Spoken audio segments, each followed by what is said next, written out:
On the 25th of June, 1950, the world changed. Across the 38th parallel, hundreds of thousands of North Korean soldiers poured into South Korea. The South Korean forces were brave and fought well, but with no tanks or heavy weapons, they were powerless to stop the onslaught.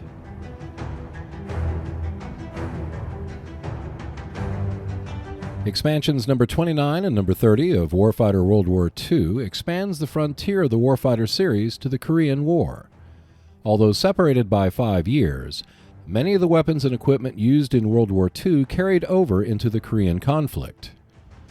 Warfighter World War II expansion number 29 includes 6-player, 2 non-player, and 5 squad soldiers, 11 weapons and 1 nation skill, 2 missions, 2 objectives, and 7 locations, 10 frontline, and 10 elite hostiles.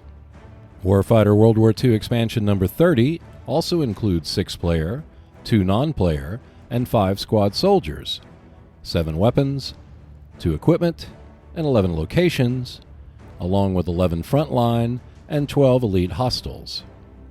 The determination of the South Korean, or ROK forces as they were known, is reflected in their nation skill, Fortitude. An ROK soldier may gain an experience point each time an attack from a hostile either suppresses or wounds them.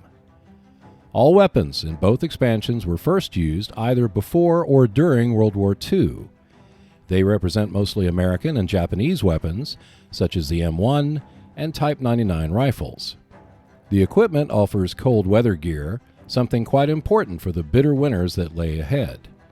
And the flare gun, which may provide an additional action for all soldiers, although it may also draw in reinforcements from the hostiles to the area. The missions and objectives of expansion number 29 reflect the early days of the conflict, which began in the summer. Up and Over and Get It Done are straightforward missions that reflect the speed of the North Korean advance, while Hold the Spur and Clear the House are objectives that focus on eliminating or keeping out hostiles from the area. The locations in both expansions showcase the rugged landscape of the Korean peninsula. The slopes, ditches, paths, and fields that make up the countryside are often difficult to move through, but they provide extra cover for the soldiers.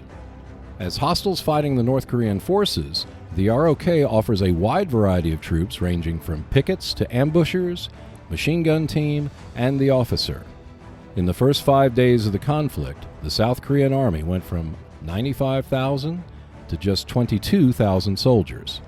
They were brave, they were determined, but they were no match for the overwhelming forces of North Korea, the soldiers we will meet in the next chapter.